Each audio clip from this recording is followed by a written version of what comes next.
Bom, o forehand do Nadal tem um movimento muito característico, né, de um topspin exagerado, muito mais rotação do que os outros jogadores conseguiam imprimir, e parte desse giro excessivo que ele dava, por conta do movimento dele, que é bem verticalizado, né, tanto que ele tinha aquela terminação que não era usual, né, e as pessoas deram o nome de reverse forehand. Isso faz com que a raquete dele acelere muito para cima e a terminação passe por cima da cabeça.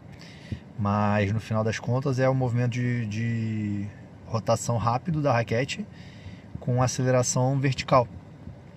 Então ele dava altura na bola e bastante giro. Então aqui dá para ver que ele vem embaixo, o corpo levantando, e ao bater na bola ele vai bem para cima.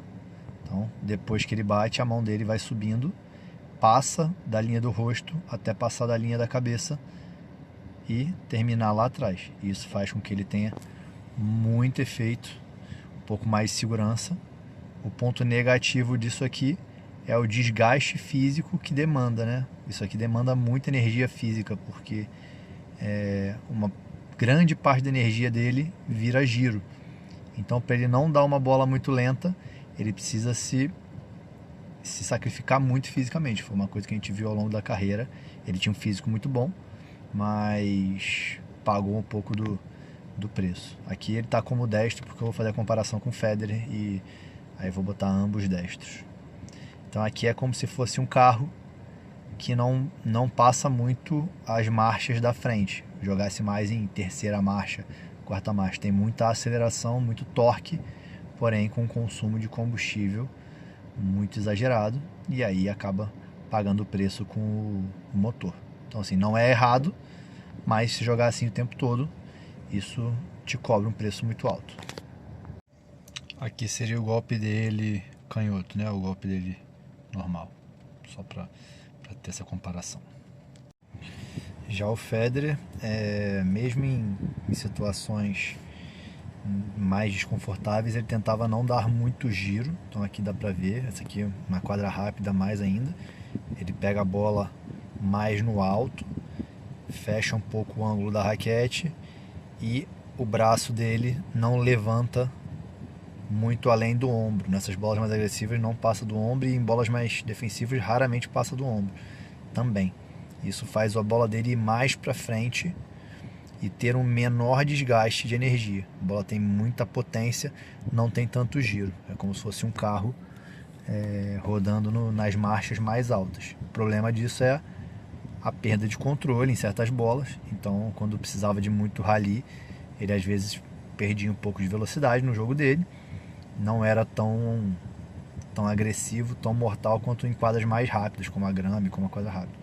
Então essa basicamente é a diferença de um jogador mais conservador, mesmo que seja agressivo, e um jogador extremamente agressivo, como era o Federer.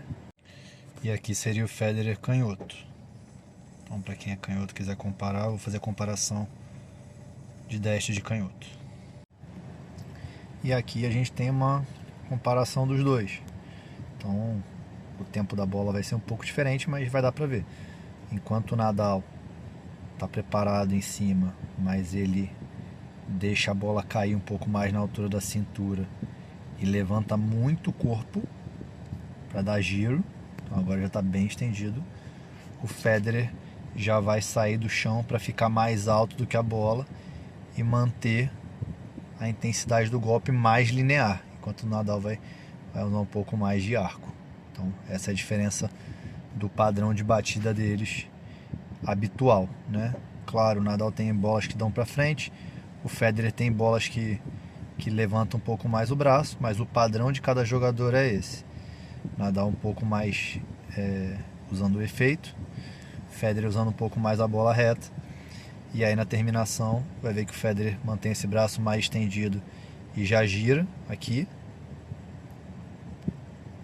enquanto o Nadal habitualmente vai lá para cima.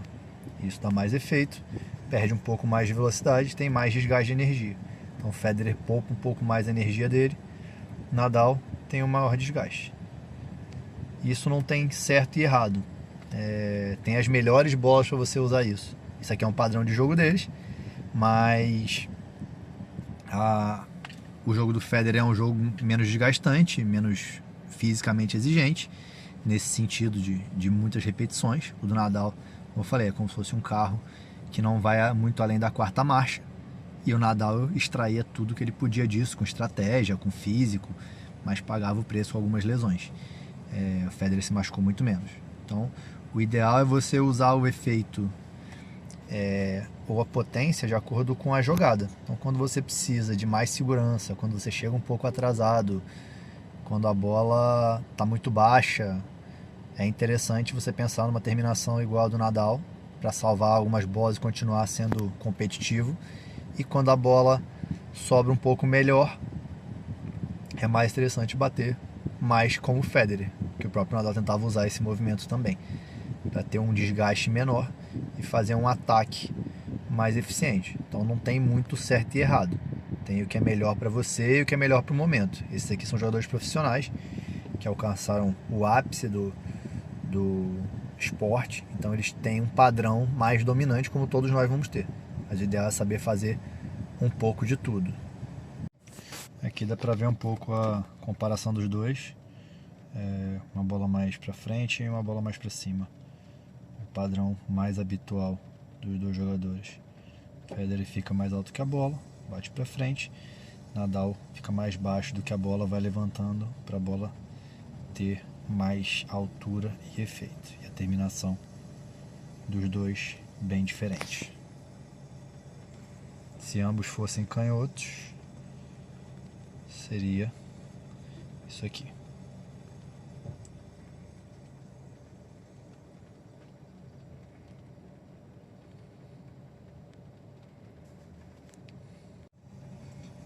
Aqui nesse vídeo dá pra ver o Federer batendo com efeito e o Federer batendo pra frente, que é o padrão dele. Ele mesmo sendo atacado conseguiu apoiar a perna, e na outra ele caiu mais para trás e usou o efeito para manter a bola na quadra. Então mesmo o jogador estando no padrão, ele sabe fazer a outra bola. Então essa é a diferença. Que aqui seria se ele fosse canhoto.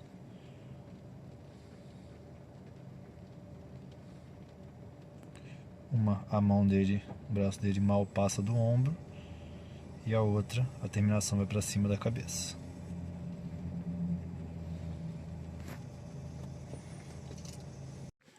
E aqui a gente tem o forehand do Nadal, que apesar do padrão para cima, ele também tem a bola para frente. Uma ele cai para frente e pisa e bate, a outra que ele está caindo para trás, ele faz a terminação mais padronizada. Aqui se ele fosse destro.